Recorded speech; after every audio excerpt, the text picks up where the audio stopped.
கர்த்தர் நல்லவர், அவருக்கு போகத்தான் எல்லாம் அப்படிங்கிற அந்த நினைப்போட இந்த உலகத்துல நாம வாழ்ந்தோம்னா, காலையில சொன்ன வார்த்தை, கர்த்தருக்கு போகத்தாங்க எல்லாம், அவருக்கு போகத்தாங்க எல்லாம் அப்படிங்கிற எண்ணத்தோட, நினைப்போட, உணர்வோட, மனதோட இந்த உலகத்துல நாம ஜீவித்தால், கர்த்தர் உன்னை தான் நம்மகிட்ட கேட்கும் போதும், கர்த்தர் உன்னை விட்டுரு அப்படி நம்மகிட்ட சொல்லும் போதும் அது நமக்கு கஷ்டமா இருக்காது. அது நமக்கு கஷ்டமா இருக்காது. எது நமக்கு கஷ்டமா இருக்காது? அவருக்கு போகத்தான் எல்லாம் அப்படிங்கிற எண்ணத்தோட நாம இருந்தோம்னா, திடீர்னு கர்த்தர் அதை கலட்டு, இதை விட்டுடு, அதை தூக்கு இப்படின்னு சொல்லும் போது நமக்கு விடுறதுக்கு கஷ்டமா இருக்காது. ஏன் கஷ்டப்படுறோம் அப்படின்னா, அவருக்கு போகத்தான் எல்லாங்கிற எண்ணமே நம்மகிட்ட கிடையாது. உதாரணம் என்ன சொன்னாரு? ஆபிரகாம் பார்த்து, உன் ஒரே குமாரன் ஏகசுதன், அவனை பலியிடுங்கிறாரு. அவருக்கு போகத்தாங்கிற அந்த தாட்டு ஆபிரகாம்கிட்ட இல்லை அப்படின்னா ஈசாக்க கொடுத்திருப்பாரா? மனசு வருமா? மனசு ஏன் வந்துச்சு? நல்லா நல்லா புரிஞ்சுக்குங்க. பெரும்பாலும் நம்மளை ஜனங்க எப்படி சொல்லுவாங்க அப்படின்னா, பிரதர் உங்க நல்ல மனசுக்கு உங்களுக்கு ஒரு குறையும் வராது பிரதர் சொல்றாங்களா? உங்க நல்ல மனசுக்கு நீங்க நல்லா இருப்பீங்க பிரதர். இந்த பிரதருடைய நல்ல மனசுக்கு நல்லா இருப்பார், சிஸ்டருடைய நல்ல மனசுக்கு நல்லாத்தான் இருப்பார். அவர் எப்படி நாசமா போவாரு? இப்படி சொல்லி பழகி இருக்கிறோம். ஆனா சரியா எப்படி நாம சொல்லணும் அப்படின்னா, பிரதர் கர்த்தருடைய நல்ல மனசுக்கு நீங்க நல்லா இருப்பீங்க பிரதர் இப்படி சொல்றோமா? இப்படி சொல்ல வாய் வந்திருக்கா? ஏங்க, என்னுடைய நல்ல மனசுக்கே நான் நல்லா இருப்பேன்ட்டு ஒரு ஆள் சொன்னாங்கன்னா, அவர் நல்ல மனசுக்கு நல்லா இருக்க மாட்டேனா? யோசிச்சு பாருங்க. என்னை விட அவர் நல்லவரா, அவரை விட நான் நல்லவனா? என்னை விட அவர் நல்லவரா, அவரை விட நான் நல்லவனா? என்னை விட அவர் தான் நல்லவர். என்னுடைய நல்ல மனசுக்கே நல்லா இருப்பேன்னா அவர் நல்ல மனசுக்கு நல்லா இருக்க மாட்டேனா? எப்படி சொல்லி பழகணும்? எப்படி நீங்களே நினைச்சுக்கணும்? கண்ணாடிய முகத்தை பார்த்துக்கிட்டு, இல்ல அவர் நல்ல மனசுக்கு நல்லா தான் இருப்பேன், நான் எப்படி கெட்டு போவேன், நான் எப்படி வீணா போவேன் அப்படின்னு உங்க கண்ணாடியில உங்களை பார்த்து பார்த்து நீங்க பேசணும். அவர் நல்ல மனசுக்கு நான் நல்லா தான் இருப்பேன், என் மனசை விடு, என் மனசை விடு, அவர் நல்ல மனசுக்கு நான் நல்லா தான் இருப்பேன். ஆமேன். கர்த்தர் நல்லவர். 1 சாமுவேல் 15ஆம் அதிகாரம் டாபிக்குள்ள போகலாம். 1 சாமுவேல் 15ஆம் அதிகாரம் 29வது வசனம். 1 சாமுவேல் 15ஆம் அதிகாரம் 29வது வசனம்.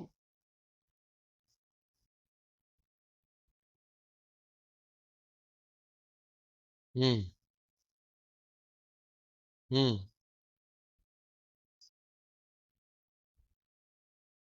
நம் மனம் மாற அவர் மனுஷன் அல்ல என்றார்.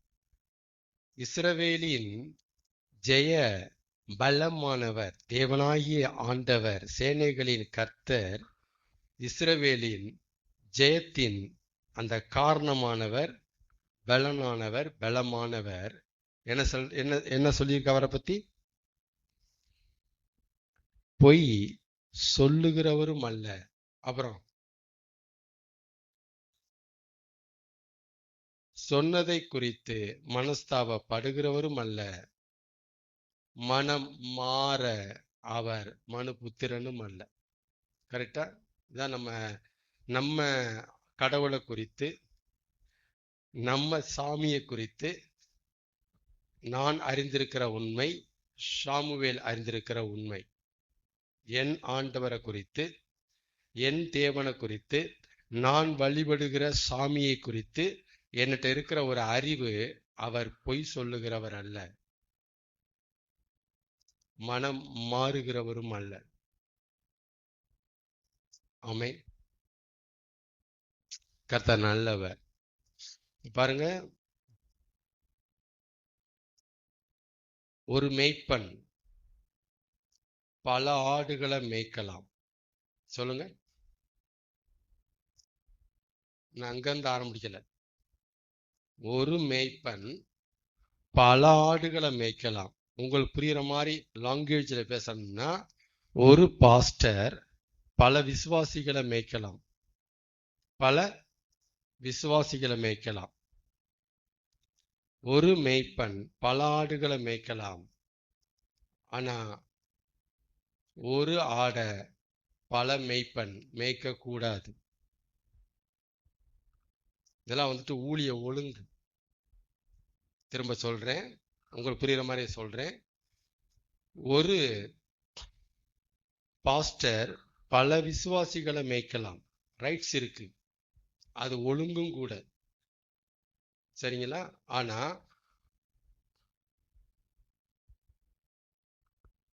பல விசுவாசிகளை ஒரு மேய்ப்பன் மேய்க்கலாம்.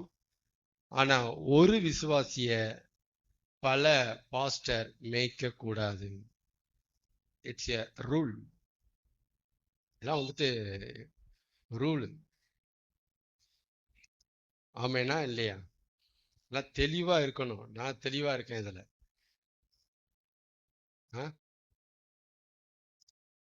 சரி, ஒரு பாஸ்டர் சபைக்கு பல விசுவாசி வர்றாங்களா, இவங்களை மேய்க்கலாம். இவங்களுக்கு ஆதரவு கொடுக்கலாம், உணவு கொடுக்கலாம். உணவு கொடுக்கலாம் மீன்ஸ் ஃபுட்டு, ஸ்பிரிச்சுவல் ஃபுட்டு. உபதேசிக்கலாம், கைட் பண்ணலாம், ஆலோசனை தரலாம், எல்லாமே செய்யலாம். யாரு? ஒரு பாஸ்டர் பல விசுவாசிகளை மேய்க்கலாம். இதுக்கு வேதத்துல அதிகாரம் கொடுக்கப்பட்டிருக்கு. இல்ல ஒரு பாஸ்டருக்கு ஒரு விசுவாசி தான் அப்படி சொல்லல. ஒரு பாஸ்டர் பல விசுவாசிகளை மேய்க்கலாம். தட் மீன்ஸ் ஒரு மேய்ப்பன் பல ஆடுகளை மேய்க்கலாம். ஆனா ஒரு ஆடை பல மேய்ப்பன் மேய்க்க கூடாது. அந்த ஆடு செத்தே போயிடும். ஒரு விசுவாசிய பல பாஸ்டர் மேய்க்க கூடாது. புரியுதுல என்ன சொல்றேன்ட்டு? மேய்ச்சா ஃபுட்டு பல வகையான ஃபுட்டு உள்ள போகும். இந்த பாஸ்டர் ஒரு ஃபுட்டை கொடுப்பாரு, அந்த பாஸ்டர் ஒரு ஆலோசனை கொடுப்பாரு, இவங்க ஒன்ன கொடுப்பாங்க, அவங்க கொடுப்பா, கண்ட கழுதைய சாப்பிட்டு அந்த ஆடு ட்ராக் மாறிடும். புரியுதா? புரியலையா? அதத்தான் உங்க லாங்குவேஜ் சொல்றேன். அந்த விசுவாசி கண்டமாயிரும். இதெல்லாம் வந்துட்டு வேத ஒழுங்கு, சபை ஒழுங்கு. ஒரு விசுவாசிய பல பாஸ்டர் மேய்க்க கூடாது. அது ஆபத்து. யாருக்கு ஆபத்து? மேய்ப்பனுக்கு கிடையாது, பாஸ்டர் கிடையாது, ஆடுகளுக்கு ஆபத்து. ஆனா ஒரு பாஸ்டர் பல விசுவாசிகளை மேய்க்கலாம். அது விசுவாசிகளுக்கு பாதுகாப்பு, விசுவாசிகளுக்கு நல்லது. இது ஒரு சின்ன டிப்ஸ், புரிஞ்சுக்குங்க. சின்ன டிப்ஸ். இது நான் ரொம்ப தெளிவா இருக்கேன். இதெல்லாம் நிறைய அனுபவம் இருந்தனால பேசுறேன். நான் நிறைய வேற பார்த்தாச்சு, 30 வருஷம் நிறைய வேற பார்த்துருக்கேன். பார்த்ததுனாலதான் இதெல்லாம் ஆண்டவர் என்கிட்ட பேசுறாரு. அதனால புரிஞ்சுக்குங்க. ஒரு பாஸ்டர் பல விசுவாசிகளை மேய்க்கலாம், வேத ஒழுங்கு. ஆனா ஒரு விசுவாசிய பல மேய்ப்பன் பல பாஸ்டர் மேய்க்க கூடாது. எத்தனை பேருக்கு புரிஞ்சிருக்கு? புரிஞ்சவங்க அப்படியே சொல்லுங்க பார்ப்போம். என்ன சொல்லுன்னு சொல்லுங்க பார்ப்போம். உங்களுக்கு புரிஞ்சிருக்கா? புரியக்கூடாதுன்னு நினைக்கிறீங்களா?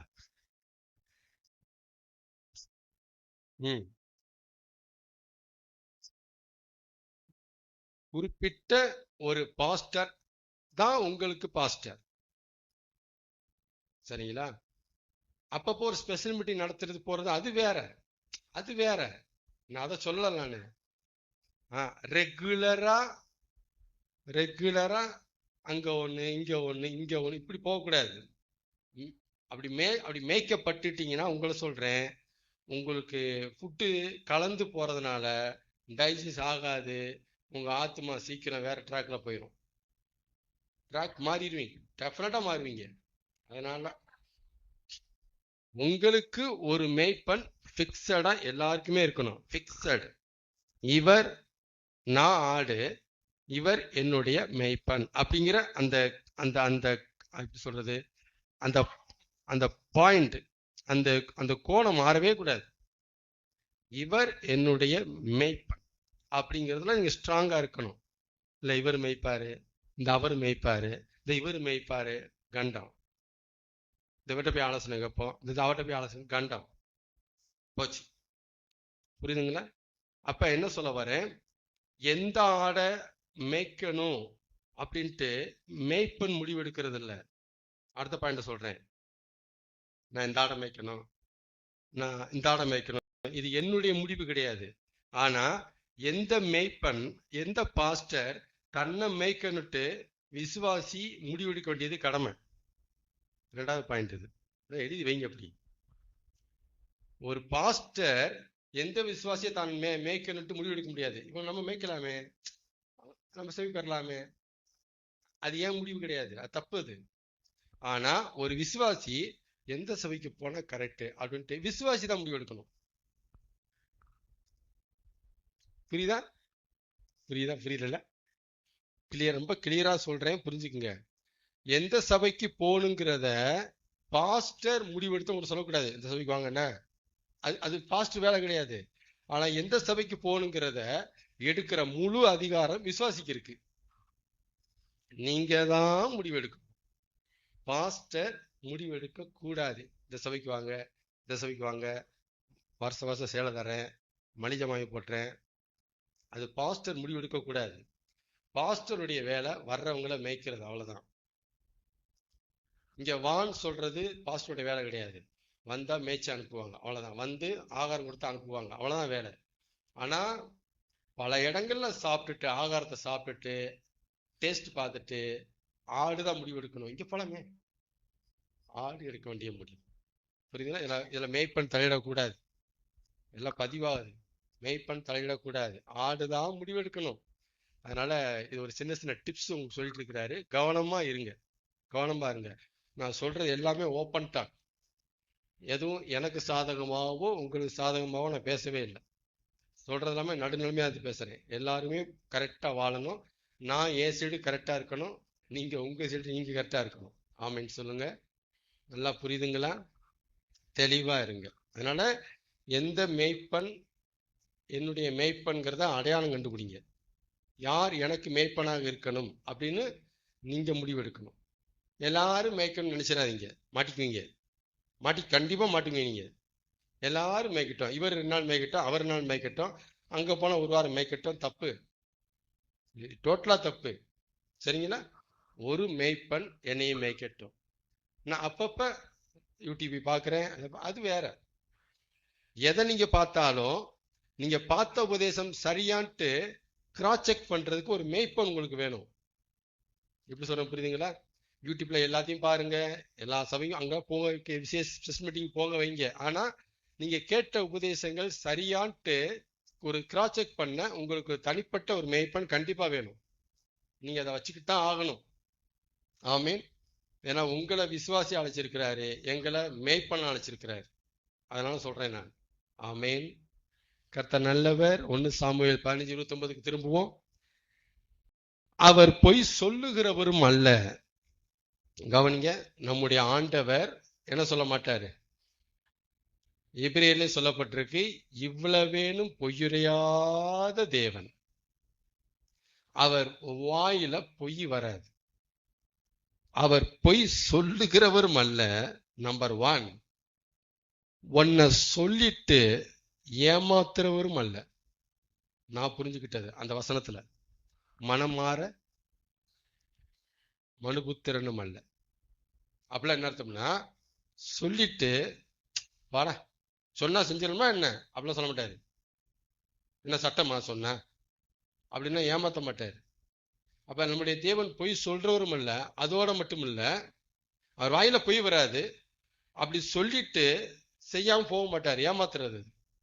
சொல்லிட்டு செய்யலாம் என்ன அர்த்தம்? சொல்லிட்டு செஞ்சுட்டா செய்யாம விட்டா ஏமாத்துறதா அர்த்தம். போய் சொல்லுகிறவரும் அல்ல, ஏமாற்றுகிறவரும் அல்ல. சரி, இப்ப இதை வச்சுட்டு நம்ம என்ன சொல்ல வர்றேன் நான் அப்படின்னா, அதனால அவர் ஒரு வேர்டு சொன்னா, அவர் ஒரு வாக்கு சொன்னா சந்தேகப்படாம நம்புங்க. நம்புங்க. கால தாமதானாலும் நம்புங்க, லேட்டானாலும் நம்புங்க. அவர் ஒரு வேர்டு சொல்லிட்டா உங்களுக்கு நம்புங்க. நம்மளை குறித்து வேதத்துல ஆண்டவர் வாக்கு கொடுத்திருந்தா அதை நம்புங்க. அவர் செய்வார். போய் சொல்லுகிறவரும் அல்ல, உன்னை சொல்லிட்டு ஏமாற்றுகிறவரும் அல்ல. அவர் சொன்னா செய்வார். அவர் சொல்றது உண்மையா இருக்கும். உண்மையா இருந்தாலும் ஒருவேளை செய்யாம போயிட்டா சந்தேகப்பட தேவையில்லை, செய்வாரு. ஆமென். பொய் சொல்றது ஒரு வகையான ஏமாற்றுத்தனம், பித்தலாட்டம். அவனை சரியான பொய்க்காரன், பொய் பொய் வாயை திறந்தா பொய் அடிமாங்களா, அது ஒரு ஏமாற்று பித்தலாட்டம். அதே மாதிரி உண்மையே சொன்னாலும் சொல்லிட்டு செய்யாமல் விடுறது இன்னொரு வகையான பித்தலாட்டம். ரெண்டு வகையான பித்தலாட்டம் இருக்கு, ஏமாற்றுத்தனம் இருக்கு. பொய் சொல்றது ஒரு ஏமாற்றுத்தனம். அப்புறம் உண்மைதான் சொல்றேன், இல்ல அவர் உண்மைதாங்க சொன்னாருங்க, அவர் பொய்யெல்லாம் சொல்லலாங்க, உண்மைதாங்க சொன்னாங்க, ஆனா சொன்னா இருப்பாங்க, செய்யாம போயிட்டாரு. இது ஒரு பித்தலாட்டம். ரெண்டு பித்தலாட்டம். ஆனா அந்த ரெண்டுமே யார்கிட்ட கிடையாது? நம்மள்கிட்ட கிடையவே கிடையாது. ஆமென் சொல்லலாமா? ஆபிரகாமே, உனக்கு குழந்தைய தர என்னால முடியும் அப்படின்னு அவர் சொல்றாரு. இது பொய்யா உண்மையா? இது உண்மை. என்னால முடியும்பா, நீ சொல்ற சரீரம் செத்து போச்சுன்னு, சாரால் சொல்றா கற்பம் செத்து போச்சுன்னு, நான் சொல்றேன் உனக்கு குழந்தை தர முடியும். என்னால முடியும், மெடிக்கலால முடியாது, என்னால முடியும் அப்படின்ட்டு ஆண்டவர் நம்மகிட்ட ஒரு வார்த்தையை சொல்றாரு. இந்த வார்த்தை உண்மையா பொய்யா? அப்ப உண்மையை தான் சொல்றாரு. என்னால முடியும்னு அவர் சொல்ற வார்த்தை உண்மை. சரிங்களா? அப்படி சொல்லிட்டு, ஆபிரகாமே நான் உனக்கு குழந்தைய தர போறேன், நான் உனக்கு குழந்தைய தரப்போறேன்ப்பா அப்படின்னு சொல்லிட்டு குழந்தைய தராம அவர் ஏமாத்த மாட்டார். இதான் ஏமாத்தாதவன் சொல்ல வரேன் நான். முதல்ல பொய் சொல்லுகிறவர் அல்ல, உதாரணம். ரெண்டாவது ஏமாற்றுகிறவரும் அல்ல, அடுத்த உதாரணம். குழந்தைய தரேன்னு சொல்லிட்டு அவங்கள ஏமாத்த மாட்டார். தந்தாரா இல்லையா? நான் உனக்கு மகாபலனும் கேடகமா இருக்கிறேன் அப்படின்னா என்னால எல்லாம் செய்ய முடியும்னு சொல்ல வராரு. அப்புறம் என்ன செய்ய வரேன், என்னால முடியுப்பா அப்படி சொல்லிட்டு தான் உனக்கு குழந்தை தர போறேங்கிறார். அப்ப ஆபிரகாம் விஷயத்துல தேவன் அந்த தன்னுடைய ரெண்டு கேரக்டரை காமிக்கிறாரு. நான் பொய் சொல்லுகிறவரும் அல்ல, உங்களை ஏமாத்துற ஆளும் கிடையாது. ஆமென். கர்த்தர் நல்லவர். பெரும்பாலும் பாருங்களேன், நம்ம ஆண்டவரை ஜனங்க ஒரு 3 விஷயத்துக்காக தான் வச்சிருக்கிறாங்க. யார? உங்க தெய்வத்தை, உங்க கடவுளை ஜனங்க பெரும்பாலும் ஒரு 3 விஷயத்துக்காக வச்சிருக்கிறாங்க. சரிங்களா? இப்ப அதை செக் பண்ணிடலாமா? நீங்க எதுக்கு ஆண்டவர் வச்சிருக்கீங்க? உங்களுக்கு ஆண்டவர் தேவைப்படுறாரு. நீங்க எதுக்கு ஆண்டவரை இப்ப வச்சிருக்கீங்க? சொல்லுங்க பாப்போம். அது அவர் குணம். உங்களுக்கு என்ன தேவைன்னு கேட்கிறேன்.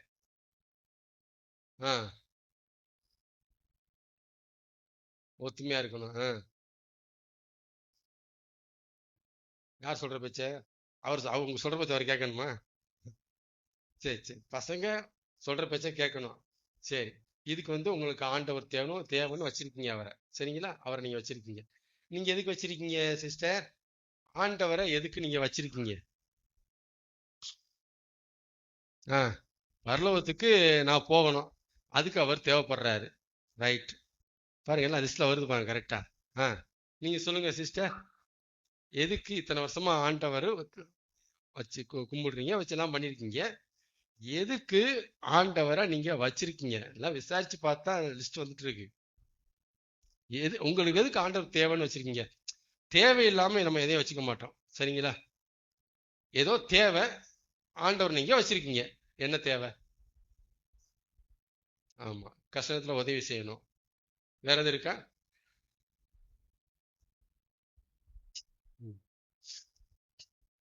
சொல்லுங்க.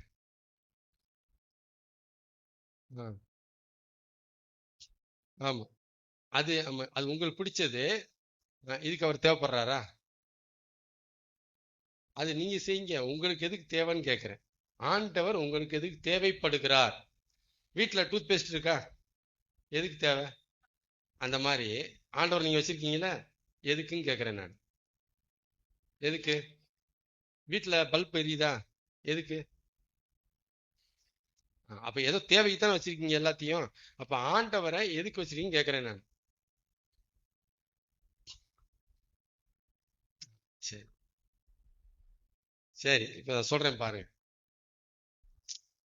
நம்பர் 1, ஜென்ரலாவே பெரும்பாலும் எதுக்கு கடவுளை, தேவனாகிய கர்த்தரை நாம வச்சிருக்கிறோம் ஜென்ரலா விசுவாசிட்ட கேட்டீங்கன்னா, இப்ப சொன்னாலும் அது வரும் பாருங்க. நம்பர் 1 ஃபர்ஸ்ட் லிஸ்ட் எப்படி வருவாங்க அப்படின்னா, கும்பிடுறதுக்கு பிரதர். எல்லாத்துக்கும் சாமி. எனக்கு ஒரு சாமி வேணாமா? எனக்கு ஒரு சாமி வேணும். அவங்களுக்கு ஒரு சாமி இருக்கு, எனக்கு ஒரு சாமி வேணும். கும்பிடுறதுக்கு பிரதர், வழிபடுறதுக்கு, தொழுது கொள்றதுக்கு, ஆராதனை செய்யறதுக்கு, ஆராதிக்கிறதுக்கு. எனக்கு ஒரு சாமி இல்லாம எப்படி சும்மா இருக்க முடியும் நானு? எனக்கு ஒரு சாமி வேண்டாமா? எனக்கு ஒரு சாமி, எனக்கு ஒரு சாமி. இதுக்கு வெள்ளிக்கிழமை போறீங்க, சாமி கும்பிடதான். சண்டே சாமி கும்பிடதான். அதாவது சபைக்கு ஆராதனைக்கு போறோம் பிரதர். ஆராதனைக்கு எதுக்கு? சாமி கும்பிட. அப்ப நம்ம கும்பிடுறதுக்கு சாமின்னு ஒண்ணு வேணும். அதுக்கு யார பிடிச்சு போடுவார்? ஏசு. நீ யார கும்பிடுறீங்க? இயேசுவை கும்பிடுறோம் பிரதர், இயேசுவை கும்பிடுறோம். அப்ப கும்பிடுறதுக்கு நமக்கு ஒரு சாமி வேணும். எந்த சாமி கரெக்டா இருக்கும்? இந்த சாமி கும்பிடுமா? அந்த சாமி போட்டுக்குவோம். இயேசு சாமி நல்ல சாமி. இதுக்காக ஒரு கூட்டம் வச்சிட்டு இருக்கு. ஜென்ரலா இப்படி வச்சிருக்காங்க. கும்பிடுறதுக்கு சாமி இல்லாம தான் நல்லாவா இருக்கும்? நமக்கு சாமி வேண்டாமா? இப்படி கும்பிடுறதுக்கு ஒரு சாமி வச்சிருக்கிறாங்க. நம்பர் 1. 2வது, ஹெல்ப் பண்றதுக்கு. ஒரு கஷ்டம் இருந்துச்சு பிரதர், நமக்கு ஒரு ஆள் வேண்டாமா தூக்கி விடுறதுக்கு? ஹெல்ப் பண்றதுக்கு, உதவுறதுக்கு. ஒரு தேவை, பண தேவை வந்துருச்சு, நான் எங்க போய் கேட்பேன்? ஹெல்ப் பண்ணணும் பிரதர். நமக்கு ஹெல்ப் பண்றதுக்கு ஒரு சாமி வேணும். ஒரு சாமி வேணும். ஒரு ஆபத்து வந்துருச்சு, ஹெல்ப் பண்ண ஒரு சாமி வேணும். நெருக்கம் வந்துருச்சு, இடுக்குன்னு வந்துருச்சு, துன்பம் வந்துருச்சு, கஷ்டம் வந்துருச்சு, போராட்டம் வந்துருச்சு, ஒருத்தர் என்ன வந்து அடிக்க வர்றான், ஹெல்ப்புக்கு நான் யாரை கூப்பிடுவேன்? அப்ப எனக்கு ஒரு சாமி வேண்டாமா? அதுக்கு வச்சிருக்கேன் பிரதர், அதுக்கு வச்சிருக்கேன். எனக்கு ஹெல்ப்புக்கு ஒரு ஆள் வேணும். அது மனுஷனா இருந்தா வேலைக்கு ஆகாது, சாமியா இருந்தா வேலைக்காகும். அதுக்கு நான் வச்சிருக்கிறேன். சொன்னது வந்துருச்சா? நம்பர் 3, பிரதர் எனக்கு ஹெல்ப்புக்கெல்லாம் ஒண்ணு வேண்டாம். இங்க பாருங்க, என்கிட்ட ஆல்ரெடி வீடு இருக்கு. இப்போ இன்னும் ஒரு ஏக்கர்ல எனக்கு ஒரு இடம் வேணும். பிளஸ்ஸிங், நான் பழுகி பெருகணும். நான் ஒரு கடல்ல ஒரு வீடு கிட்ட ஆசைப்படுறேன். அதுக்கு ஒரு சாமி எனக்கு தேவைப்படுது. ஆசீர்வாதம், பழுகி பெருகிறதுக்கு, ஆசீர்வாதத்துக்காக யார் வேணுங்கிறாங்க? சாமி. எனக்கு சாமி வேணும். இப்ப கடவுளை ஏயா வச்சிருக்கீங்கன்னா, இந்த 3க்குள்ளதான் எல்லாருமே வருவாங்க. முதல்ல யாரு? முதல் கேட்டகரி யாரு? சாமின்னு கும்பிடுறதுக்கு ஒரு சாமி வேண்டாமா? மொட்டையா அலைவாங்க, ஒரு சாமி வேண்டாமா? ஒரு லிஸ்ட். 2வது, ஆபத்துல, கஷ்டத்துல, தேவையில்லை, பண நெருக்கடியில, சண்டை எண்டையில உதவுறதுக்கு, ஒரு ஜெபத்துக்கு ஒரு ஆள் வேண்டாமா நமக்கு? ஹெல்ப் பிரதர், ஹெல்ப்புக்கு ஒருத்தர் வேணும். அது இயேசு சாமி, சூப்பர் சாமி வச்சுக்கிட்டாச்சு. எதுக்குத்தான்? எதுக்கு பிரதர் சபைக்கு போறீங்க? ஒரே சண்டை பிரதர், இன்னைக்கு நான் போய் செபிக்க போறேன். ஓ, இதுதான் வரீங்களா? ஆமா, இதுதான் வரும். சூப்பர். ஹெல்ப்புக்கு. 3வது, இந்த 2லயுமே வரமாட்டாங்க. 3வது யாருன்னா பிளஸிங், ஆசீர்வாதம், ஆசீர்வாதம், ஆசீர்வாதம். 2 வீடு கட்டி வாடகை விட்டாச்சு, இன்னும் 4 வீடு கட்டணும். ஆசீர்வாதம். ஆண்டவர்கிட்ட ஒரு 10 ரூபா கொடுத்தா, இன்னைக்கு 10 ரூபா போட்டு போனா அடுத்த வாரம் 100 ரூபா தருவாரு. பிளஸிங். எங்களை ஆசிர்வதிக்க, எங்களை பழுகி பெருக பண்ண, குடும்பத்தை ஆசிர்வதிக்க, நல்ல நிலைமை கொண்டு போக, தொழில ப்ரொமோஷன் வர, நல்லா கொண்டதுக்கு எங்களுக்கு சாமி வேணும். இந்த சாமி செமையா பண்ணுவார். நான் உங்களை ஆசிர்வதிக்கவே ஆசிர்வதிப்பேன் சொல்லி இருக்கிறார். இந்த சாமி ஆசிர்வதிக்கிற சாமி. எங்களை ஆசிர்வதிக்கிறதுக்கு எங்களுக்கு ஒரு சாமி வேணும். இவர் தான் சூப்பர். புரியுதுங்களா என்ன சொல்றேன்னு? இந்த மூணுக்குள்ளதான் நீங்க சொன்னதுல ஒண்ணு அடங்குவீங்க. நீங்களே புரிச்சுக்கங்க. இப்படித்தான் வருவாங்க. பட் இது எதுவுமே தப்பு கிடையாது. இது எல்லாமே கரெக்ட். இது எதுவுமே தப்பு கிடையாது. ஆனா கவனிங்க, இப்பதான் சொல்ல போறேன். 2 பாயிண்ட் சொல்லி முடிக்க போறேன் நான். இது எதுவுமே தப்பு இல்லை. ஆசீர்வாதத்துக்காகவோ கும்பிடுறதுக்காகவோ உதவிக்காகவோ ஆண்டவர் எனக்கு தேவைப்படுகிறார், ஆண்டவர் நான் வச்சிருக்கிறேன், அவர் எங்கிட்டு போக விடாம பிடிச்சு வச்சிருக்கேன், இது எதுவுமே தப்பு கிடையாது. ஆனா இதுக்காக மட்டும் நீ ஆண்டவரை வச்சிருக்கீங்க பத்தியா, அது பெரிய தவறு. எதுக்காக மட்டும்? ஹெல்ப்புக்கு அவர் வேணும், ஹெல்ப்புக்காக மட்டும்தான் வேணும், தப்பு. பிளஸ்ஸிங் ஆசீர்வதிக்கிறதுக்கு எனக்கு அவர் வேணும், தப்பு இல்லை. அதுக்கு மட்டும் தாங்க வேணும். வேற எதுக்கு எனக்கு தேவைப்படுற சொல்லுங்க. என்னத்துக்கு அவரு? தப்பு. மூணுமே தப்பு. சரிங்களா? இதெல்லாம் நம்ம சைடு பேசியாச்சு. நம்ம நம்ம நம்ம எதுக்கு அவரை வச்சிருக்கோங்கிறதுக்கு பதில் இப்ப பாருங்க. அவரு நம்மளை வச்சிருக்கிறாரு, நம்ப முடியுதா? நீங்க அவரை வச்சிருக்கிறது ஒரு கதை. உங்களை அவர் வச்சிருக்கிறாரு. நீங்க அவருக்கு தேவைப்படுறீங்களா? எப்படி சொல்றீங்க? நீங்க அவருக்கு தேவைங்கிறத எப்படி புரிஞ்சுக்கிறீங்க, எப்படி சொல்றீங்கன்னு கேக்குறேன். எங்க அவரு உங்களுக்கு தேவைங்கிறத சொல்லிட்டீங்க. இப்ப நீங்க அவருக்கு தேவைப்படுறீங்கிறத எப்படி சொல்றீங்க? நீங்க அவர் தேவைப்படுறீங்கன்னா இல்லையா? எப்படி? சரி, ஏன்னா காபிரியலும் மிகாவேலும் அந்த வேலை செய்யவே மாட்டாங்க. அவங்களுக்கு வேலையே தெரியாது, வேலைக்கு ஆகாத வயலுங்க. அதனால பாருங்க, பூமிக்கு வந்து உங்களெல்லாம் செலக்ட் பண்ணி நீங்க தான் சூப்பரா ஃபிட் ஆவீங்க இந்த வேலைக்குன்ட்டு ட்ராஸ் கொடுக்க உங்களை மாதிரி யாருமே இருக்க மாட்டாங்க. பரலோகத்துல பரலோகத்துல பரலோகத்துல ஒருத்தன் கூட இந்த வேலைக்கு ஃபிட் ஆக மாட்டான் அப்படின்னு.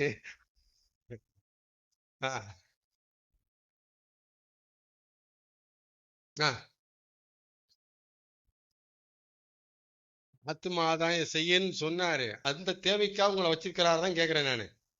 உங்களை எதுக்கு வச்சிருக்கிறாரு? நீங்க அவர் வச்சிருக்கிறது காரணம் சொல்லிட்டீங்க. அவர் எதுக்கு உங்களை வச்சிருக்கிறாரு? அவர் எதுக்கு உங்களை தேவைப்படுறீங்கன்னு சொல்றாரு? சொல்லுங்க. நீங்க மட்டும் இல்லைன்னா நைட்டு தூங்கவே மாட்டார் தெரியுமா? அதுக்கா வச்சிருக்கிறாரு. ஆமேனா? அதுக்கா வச்சிருக்கிறாரு? எதுக்கு அவர் உங்களை வச்சிருக்கிறாரு? இந்த பாயிண்ட் உங்களுக்கு தெரியல. எதுக்கு மீட்டாரு? நான் என்ன சொல்றேன், பரலோகத்துல இருக்க வேண்டிய ஒரு நபரு பூமிக்கு ஏன் வந்தார்? இதான் உங்களுக்கு புரிஞ்சிச்சா? சுவிசேஷம் டிராக்ஸ் சொல்லணும்னு சொல்றீங்க, ஆனா சுவிசேஷம்னா என்ன தெரியுமா தான் கேக்குறேன் நான். பரலோகத்துல இருக்க வேண்டிய ஒரு தலைவர், ஒரு ஆளு என்னத்துக்கு பூலோகத்துக்கு வந்தாரு? எதுக்கு? சரி, பிள்ளையாக்கிட்டா அவருக்கு 10 கோடி வருமானம் வந்துருமா? அவருக்கு என்ன தேவை? நான் என்ன சொல்றேன், உங்களால அவருக்கு என்ன தேவைப்படுறீங்க? என்ன தேவை அவருக்கு? உங்களால அவருக்கு என்ன லாபம்? இவ்வளவுதான் கேள்வி. நான் சொல்றேன், இப்படி கேட்கிறேன் பாருங்க. அவரை நீங்க வச்சுக்கிட்டீங்கன்னா உங்களுக்கு லாபமா நட்டமா? உங்களுக்கு ஒரு லாபம் இருக்கிறதுனால தான் வச்சிருக்கீங்க. நட்டமா இருக்கு வச்சிருக்கீங்களா? அன்னைக்கே ரிசைன் பண்ணி அனுப்பிடுங்க, வெளியே போயிருங்க தலைவா, பாய் பாய். உங்களை என்னையை சேர்த்து விட்டுனா வீட்டில் ஒரே சண்டை, இடத்த காலி பண்ணுங்க சொல்ல மாட்டீங்களா? அப்ப அவரால உங்களுக்கு லாபம் இருக்கிறதுனால தான் நீங்க அவரை வச்சிருக்கீங்க, கரெக்டா இல்லையா? இப்ப உங்களால அவருக்கு என்ன லாபம்? உங்களை அவர் வச்சிருக்கிறாரு, அப்புறம் வச்சிருக்கிறாரு. என்னைக்காவது யோசிச்சீங்களா? ஆமல அழும்போது கண்ணீர் துடைக்கணும். இல்லாட்டினா அவர் பரலோகத்துல யாருமே அழாதனால அவருக்கு ரொம்ப கஷ்டப்பட்டு பூமிக்கு வந்து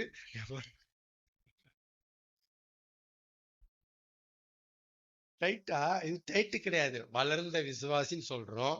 டிராக்ஷனா போய் கொடுக்கிறோம். நம்ம என்ன அடிப்படையை புரிஞ்சிருக்கிறோம் தான் கேள்வி. பேசிக் புரிஞ்சிருக்கா நமக்கு? நம்மளால அவருக்கு என்ன லாபம்? நம்மள வச்சிருக்கிறாரு. அவரால் நமக்கு லாபம் இருக்கு, நம்ம வச்சிருக்கிறோம். இல்லைன்னா வச்சுக்கவே மாட்டோம். ஒரு நட்டம் வந்தாவோட தூக்குவோம். ஏன்னா யோபின் மனைவிக்கு அவரால் நட்டம் வந்துருச்சு. தேவனை தூசித்து ஜீவனை விட ஐயா ஐயா சொன்னாலா இல்லையா? அவரால் உங்களுக்கு லாபம் வச்சிருக்கீங்க, ரைட்டு. இப்ப உங்களால அவருக்கு என்ன லாபம்? வச்சிருக்கிறாரு, உங்க பிள்ளை ஆகிட்டார், அவருக்கு என்ன லாபம்? ம். அதனால அதை புரிஞ்சுக்குங்க. ஒரே பாயிண்ட் தான் இருக்கு. இது உங்களுக்கு தெரியல இன்னும்.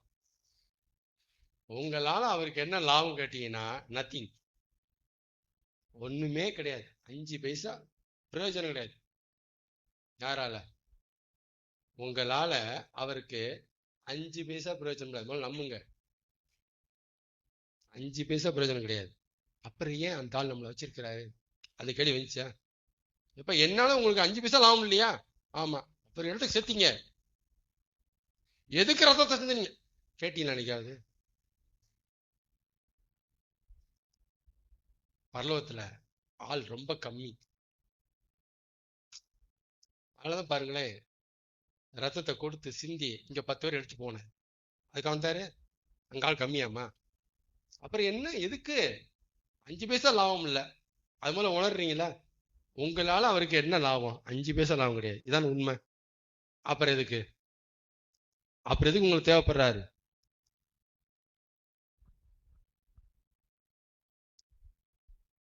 அவரை நம்மளை வச்சுக்கிறதுக்கு அவர் காட்டுற ஒரே ஒரு ரீசன், இங்க பாரு உன்னால எனக்கு 5 பைசா லாபம் கிடையாது.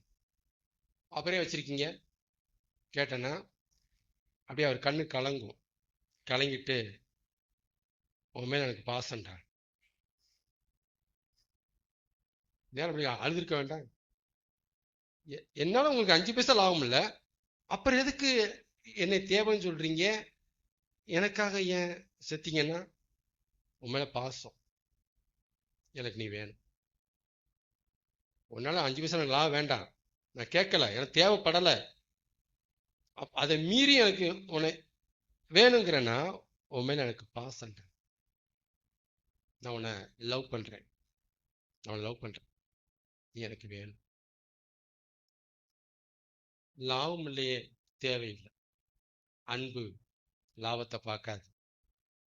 அன்பு உங்ககிட்ட என்ன உங்ககிட்ட இருந்து என்ன கிடைக்குன்னு எதிர்பார்க்காது. நம்மகிட்ட இருந்து என்ன கொடுக்கலான்னு எதிர்பார்க்கும். அதான் அன்பு. அன்பு என்ன செய்யும்? அன்பு என்ன செய்யும்? இப்ப நான் என்ன சொன்னேன்? நான் சொன்னது ஞாபகம் வராது. பவுல் எழுதுனது ஞாபகம் வரும். இப்ப நான் என்ன சொன்னேன்? அன்பு நம்மகிட்ட என்ன கிடைக்கும்னு எதிர்பார்க்காது. நம்மகிட்ட என்ன கிடைக்கும் எதிர்பார்க்காது. நாம என்ன கொடுக்கலாம்? நரகத்துக்கு போறாங்களா? செத்து போயிருவோம் பேசாம, ரத்தத்துக்கு கொடுக்குமா? நினைச்சிச்சா இல்லையா அந்த அன்பு? நரகத்துனா போறாவா, நம்ம செத்துருவோம், ரத்தத்தை சிந்துவோம், என்ன வந்துச்சா இல்லையா? அதான் அதான் அன்பு. அப்போ உங்களால 5 பைசா லாபம் இல்லை, பிரயோஜனம் இல்லை. எதுக்கியா இதை பண்ணீங்கன்னா பாசம். இதை முதல்ல மண்டையில ஏத்துங்கிற. நீ அப்புறம் போய் டிராக்ஸை கொடுங்கிற. நான் உன்னை நேசிக்கிறேங்கிற காரியத்தை புரியாம சும்மா போட்டுக்கிட்டு என்ன என்ன சுவிச்சு சொல்றேன்னு கேட்கறேன். என்ன சுவிச்சு சொல்ற நீ? நான் உன்னை எவ்வளவு லவ் பண்றேன்னு தெரிய வேண்டாமா? ஒன்னால எனக்கு 5 பைசா லாபம் இல்லை, அப்புறம் உனக்கா செத்துருக்கேன்னா என்ன காரணம் கண்டுபிடி. நான் உன்னை நேசிக்கிறேன், நான் உன்னை லவ் பண்றேன், உண்மையில நான் பாசமா இருக்கேன், புரிஞ்சுக்கோ. ஆமேனா? சரியா? இப்ப இந்த காரணத்தை புரிஞ்சுட்டீங்களா? சரி. இப்ப அவர் ஐயோ அவர் நம்மளை அவர் கூட வச்சுக்கிறதுக்கு என்ன காரணம் சொல்றாரு? பாசம்பா. நத்திங், பாசம் மட்டும்தான். சரி. இப்ப ஆண்டவர் என்ன சொல்றாரு? இப்ப புரிஞ்சுக்கியாடா? உன்னால 5 பைசா லாபம் இல்லடா, பாசம்டா. அந்த பாசத்தினுடைய வேல்யூ தெரியுமா? சிலுவை போய் பார்ப்போ, நான் பட்ட அடி போய் பார்ப்போ, அடி போய் பாடுறான், மேல எவ்வளவு பாசம் வச்சிருக்க தெரியும்டா கூட அப்படின்னு சொல்றாரு. இப்ப அவர் நம்மள அவரை கூட வச்சுக்கிறதுக்கு காரணத்தை பாசன்ட்டாரு. அதை புரிஞ்ச நாம இனி ஆண்டவரை நீங்க எதுக்கு வச்சிருக்கீங்க பிரதர், ஆண்டவர் உங்களை எதுக்காக வச்சிருக்கீங்க சிஸ்டர், நான் இப்ப என்ன சொல்லுவீங்க?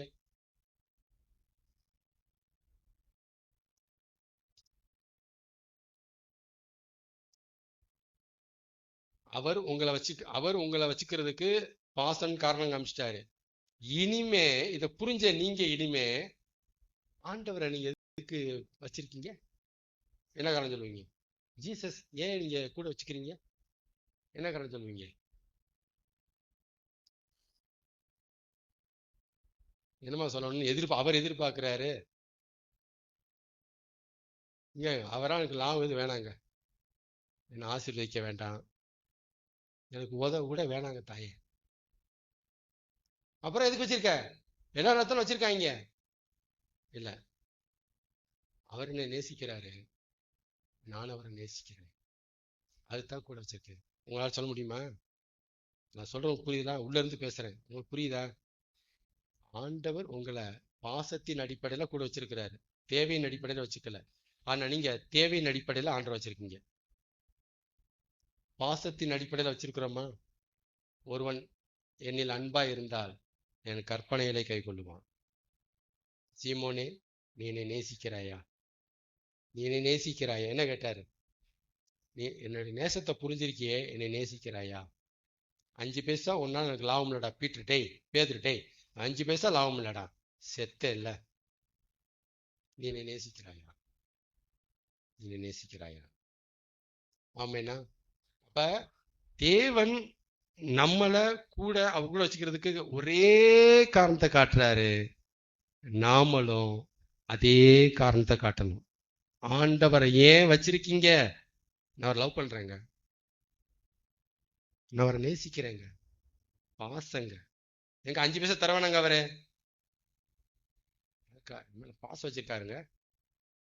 என்ன நேசிக்கிறவரை நான் நேசிக்கலன்னா குத்தங்க, அது பாவங்க. அது என்னை நேசிக்கிறவரை நான் நேசிக்க தவறிட்டா அது பாவம், அது 5 பைசா தர வேணாங்க. எங்க பிரச்சனையை மாத்தாம போறாரு, போங்க, எனக்கு அவர் வேணுங்க அவரு. ஆமேனா? இங்க வந்து அப்படிதான் பேசுவார், வேற போனா வேற மாதிரி பேசுவாங்க. அதான் சொல்றேன். ஒரு மேய்ப்பன் பல ஆடுகளை மேய்க்கலாம், ஆனா ஒரு ஆடை பல மேய்ப்பன் மேய்க்க கூடாது. அந்த ஆடு வளரவே வளராம சூம்பி போயிடும், ஒரு ட்ராக்ல வளராது அது. ஆமேன்.